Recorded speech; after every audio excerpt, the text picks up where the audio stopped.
Hi everyone, welcome back. Okay, ngasi di aina sumaina posalaga thamine. Chata bi ngo somda. Thade macha. Aina ji sumaina posaline ya bra yengine. Ya ngasi na hanwa try tawrine. Ai je hoji yumda laiba ko.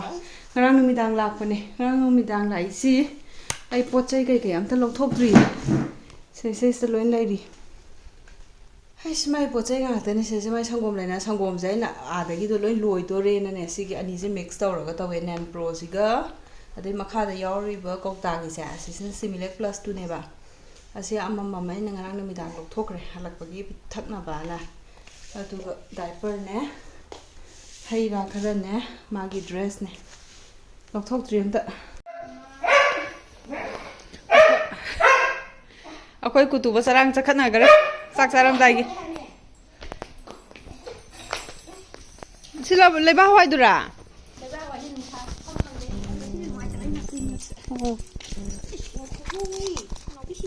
nako to amuka sa singjagi ni sai sanga tam thams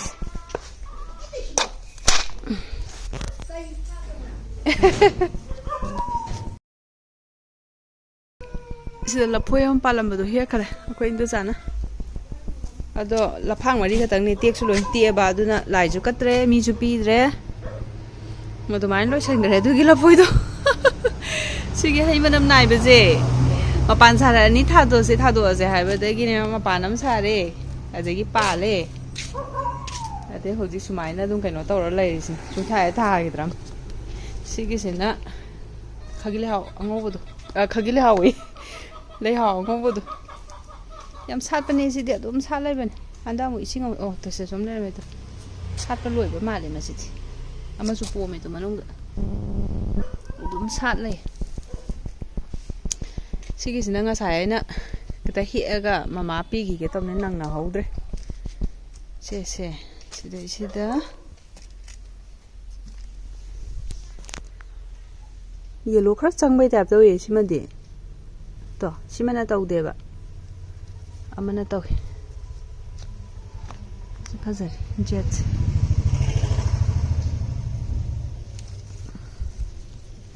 to panbi ani su ro siba ai di khangde ne sigum akang ba je kakthat pi gi na la kaktra ro thuri gai ne sen ro ki manam se tongan bam nya panbi ju amaro ani ro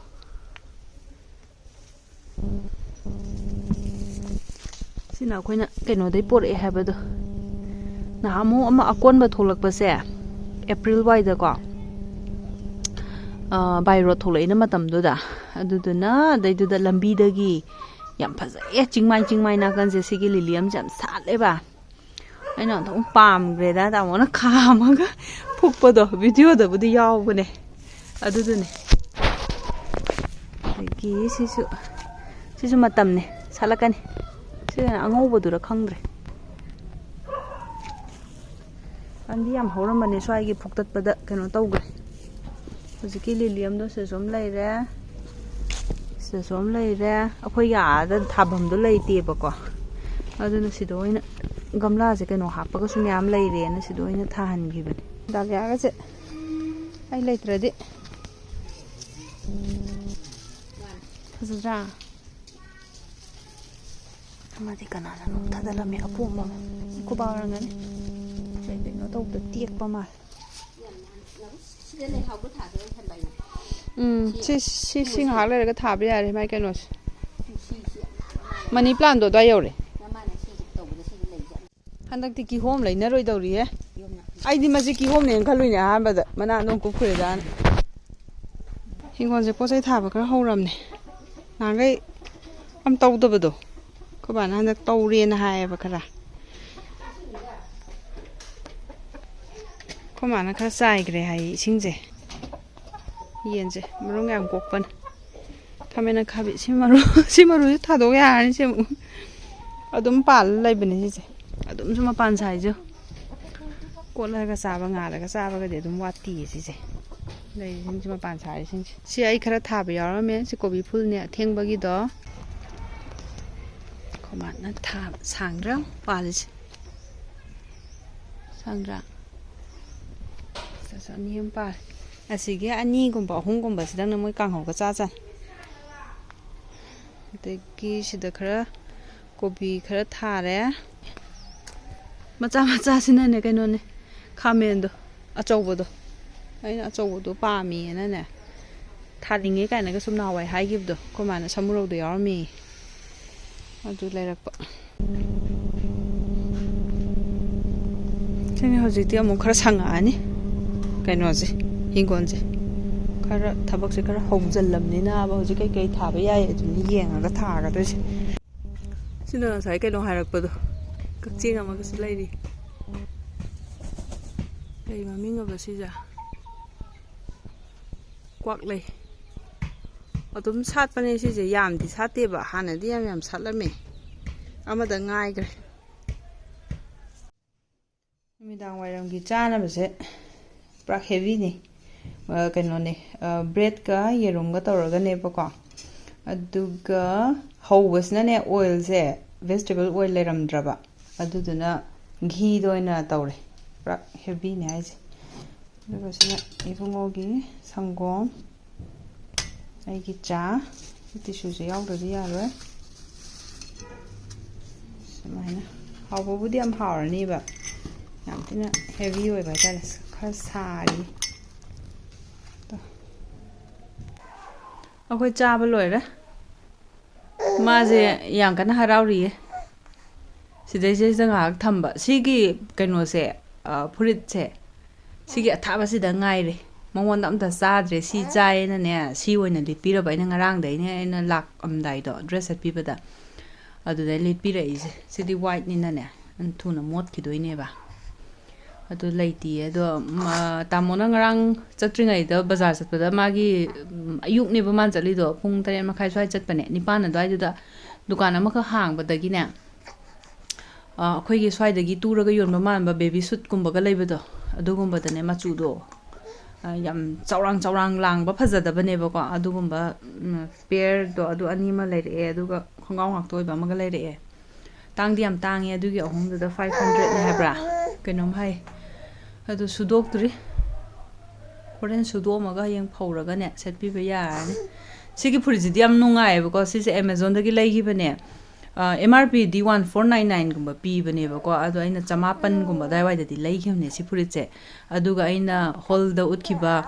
brown ꯀꯂꯔꯗꯣ ꯑꯗꯨꯃꯅ 6 months ꯐꯥꯎꯕꯒꯤꯗ ꯂꯩꯕ ꯑꯩꯅ ꯍꯧꯖꯤꯛꯀꯤ ꯁꯦꯠꯄ ꯌꯥꯅꯕ ꯍꯥꯏꯅ ꯈꯜꯂꯦꯕꯀꯣ ꯁꯤꯒꯤꯁꯤꯅ ꯌꯥꯝ ꯆꯥꯎꯋꯦꯅ ꯈꯜꯂꯦ ꯑꯗꯣ ꯁꯤꯒꯤꯁꯤꯅꯅꯦ ꯃꯥꯁꯦ ꯆꯥꯔꯕ ꯁꯤ ꯃꯈꯣꯡꯁꯦ ꯁꯤ ꯂꯩꯖꯦ ꯁꯤꯒꯤꯁꯤꯅ ꯆꯥꯔꯕ ꯁꯤꯒꯤꯁꯤꯅꯅꯦ ꯆꯍꯤ 12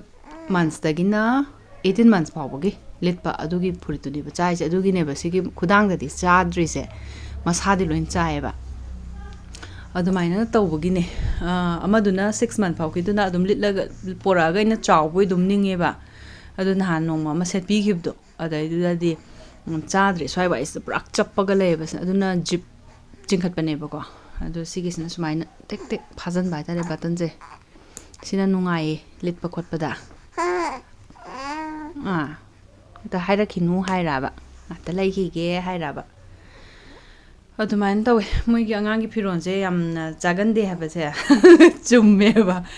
ꯑꯗꯨꯗꯨꯅ ꯆꯥꯎꯅ ꯂꯩꯕ ꯍꯥꯏꯁꯦ ꯍꯧꯖꯤꯛ ꯁꯦꯠꯅꯤꯡꯕ ꯄꯣꯠꯇꯣ ꯑꯩꯅ ꯆꯥꯗ꯭ꯔꯗꯤ ꯍꯥꯏꯅ6 to 6 months ꯂꯩꯕꯅꯦꯕ ꯑꯗꯨꯁꯨ 700ꯀ ꯀꯌꯥꯅꯣꯝ ꯄꯤ ꯑꯗꯨꯅ ꯑꯃꯨꯛ ꯈꯔ ꯑꯃꯨꯛ ꯍꯣꯡꯉꯦ ꯀꯥꯏꯅ ꯈꯟꯕꯅꯦ ꯑꯩꯈꯣꯏꯒꯤ ꯐꯣꯜ ꯀꯂꯔꯗꯣ ꯑꯗꯨꯕꯨ ꯆꯥꯗ꯭ꯔꯦ ꯎꯄꯥꯏ ꯂꯩꯇꯦ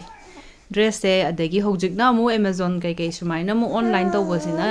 ꯌꯥꯝꯅ ꯀꯨꯏꯌꯦꯕ ꯂꯥꯛꯄꯗ ꯉꯥꯏ ꯉꯝꯗꯦꯕ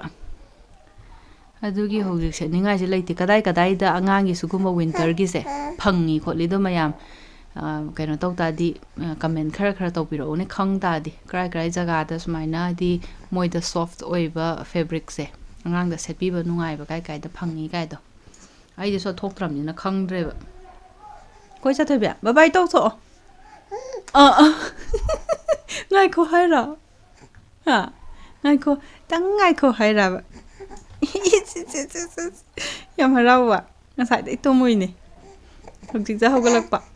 ꯑꯗꯨꯅ ꯑꯩꯈꯣꯏꯒꯤ ꯆꯥꯕ ꯃꯇꯝꯗꯨꯗ ꯃꯥꯃꯣ ꯑꯩꯈꯣꯏꯕꯥꯅꯤ ꯆꯥꯕꯗ ꯁꯤꯗ ꯊꯝꯕꯤꯕ ꯀꯣ ꯍꯔꯥꯎꯕ ꯇꯥꯏꯃꯤꯡ ꯑꯣꯏꯕ ꯍꯧꯖꯤꯛ ꯇꯨꯝꯅꯤꯡꯕ ꯇꯥꯏꯃꯤꯡ ꯍꯦꯟꯈ꯭ꯔꯕ Is, is. Bye bye tꯧꯔꯤ ꯆꯥ. Bye bye. See you.